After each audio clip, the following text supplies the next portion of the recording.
राज्याचे ग्रामविकास मंत्री व सोलापूर जिल्ह्याचे पालकमंत्री जयकुमार गोरे हे रविवारी सोलापूर दौऱ्यावर होते.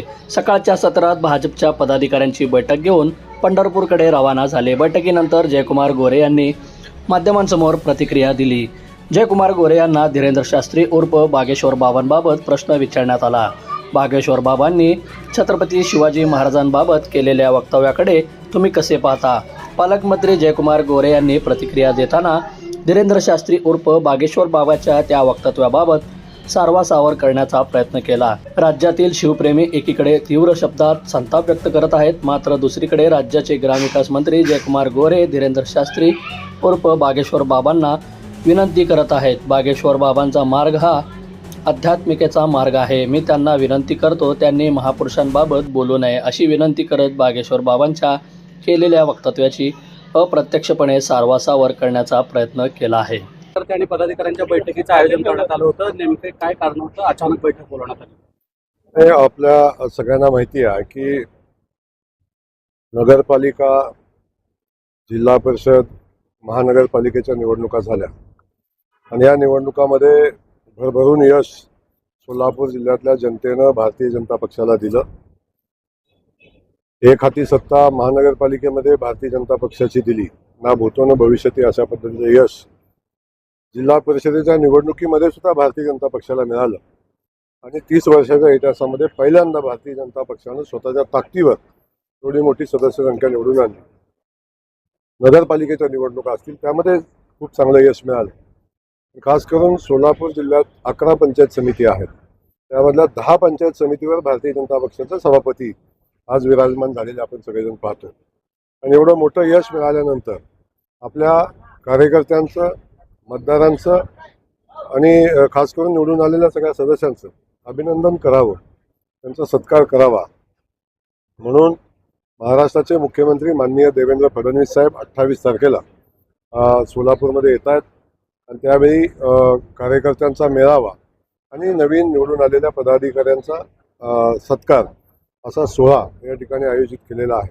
आणि त्या सोहळ्याच्या तयारी संदर्भातली आपली आजची बैठक होती. ती बैठक या ठिकाणी झाली. सगळे नगरसेवक, सगळे जिल्हा परिषद सदस्य, सगळे सभापती, आमचे सगळे नेते या बैठकीला उपस्थित होते आणि एक चांगला आणि एक मोठा आनंदोत्सव साजरा व्हावा या पद्धतीचं नियोजन करण्याची आजची बैठक होती. राज्य सरकारी कर्मचाऱ्यांचं आंदोलन सुरू आहे, त्याच्यामुळे 10वी-12वीच्या परीक्षांचा निकाल उशिरा लागण्याची शक्यता व्यक्त केली जाते.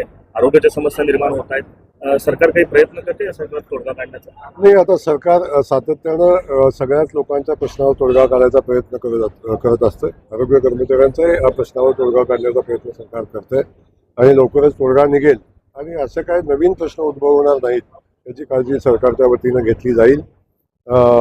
परंतु सगळ्यांनीच आपण या सगळ्या आंदोलन करत असताना व्यवस्थेवर ताण होणार नाही किंवा विद्यार्थ्यांचं नुकसान होणार नाही याची सगळ्यांनी काळजी घेणं आवश्यक आहे. सोलापूर जिल्ह्यातील मनोहर बाबाला अटक करण्यात सोलापूर जिल्ह्यामध्ये मनोहर बाबांना अटक आता झालेली आहे. त्यांच्या अनेक कारनामे आता समोर येत आहेत. आपण खरात बाबांचा प्रताप पाहता पाहता आता दुसऱ्या बाबांचा प्रताप आपण पाहतोय. असे अनेक बंधू बाबा सध्या महाराष्ट्रामध्ये आहेत.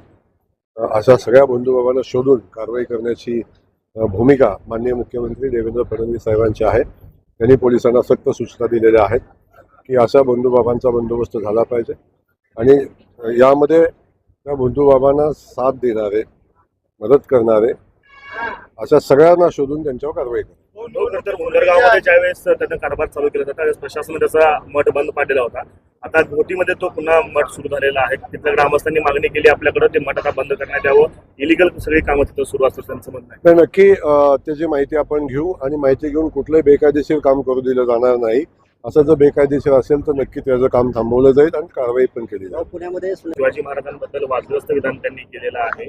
छत्रपती शिवाजी महाराज युद्ध करताना थकले आणि त्यांनी समर्थ रामदासांना आपलं मुकुट दिलं अशा पद्धतीचं ते विधान आहे. तुम्ही कशा पद्धतीने बघताय शिवभक्त म्हणून महाराष्ट्राचा? नाही, शिवभक्त म्हणून छत्रपती शिवाजी महाराजांच्या बद्दल प्रचंड अभिमान आम्हाला आहे. आमच्या सगळ्यांच्या दृष्टीनं ते आमचा मान, अभिमान, स्वाभिमान, आमचे दैवत आहे. आणि अशा छत्रपती शिवाजी महाराजांच्यावर असं कुठलंही वक्तव्य करणं योग्य नाही. आणि माझी सगळ्यांनाच विनंती राहील, खास करून बाबांनाही विनंती राहील की त्यांचा अध्यात्माचा मार्ग आहे, त्यांनी त्या अनुषंगानं त्यांनी काम करावं. छत्रपती शिवाजी महाराजांच्यावर अशा पद्धतीचे वक्तव्य त्यांनी करू नये. भाऊ, शिवाजी कोण होता या पुस्तकावरनं वाद निर्माण झाले. संजय गायकवाड यांनी सुद्धा लेखकाला धमकी दिल्याचं पाहायला मिळतं. मी सांगितलं आपल्याला, काय व्यक्तिगत कुणाचा काय विषय होतो त्याचा व्यक्तिगत विषय आहे. तर महाराजांच्याबद्दल अवमानकारक लिहिलं, महाराजांचा एकेरी उल्लेख करणं हे बिलकुल चुकीचं आहे. अशा पद्धतीचं वर्तन कुणाचंही असलं तर ते खपवून घेतलं जाणार नाही. सगळ्यांनी काळजी घेतली पाहिजे. छत्रपती शिवाजी महाराज आमचा मान, अभिमान, स्वाभिमान आहेत. त्या बाबतीत कुठली तडजोड होणार नाही. हो, पण पुस्तकातला जे मजकूर आहे तो छत्रपती शिवाजी राजांबद्दल अर्थातच आदराजनक आहे. फक्त टायटलवरनं ते 1980च्या दशकातलं पुस्तक, त्याच्यावरनं आमदारांची अशी भाषा असणं, मग त्याला एक काउंटर सोल आहे. प्रबोधन ठाकरेंनी लिहिलेलं पुस्तक दगलबाज शिवाजी लिहिलं आहे. मग या सगळ्या जुन्या वादांवरती आता का बोलत आहे, जुन्या पुस्तकांवरती का बोलत असं म्हणतात? नाही, मला या संदर्भातली माहिती नाही, परंतु मी सांगितलं तुम्हाला की छत्रपती शिवाजी महाराजांच्याबद्दल सगळ्यांनी आदराने बोललं पाहिजे, त्याचा उल्लेख पण आदराने केला पाहिजे. त्यांचा अनादर होऊ नये अशा पद्धतीच्या भावना आमच्या सगळ्यांच्या आहेत, शिवप्रेमींच्या आहेत. त्या भावनाचा आदर सगळ्यांनी केला पाहिजे. बंधुप्रेम न्यूज चॅनलला लाईक, सबस्क्राईब व बेल आयकॉन दाबायला विसरू नका. धन्यवाद.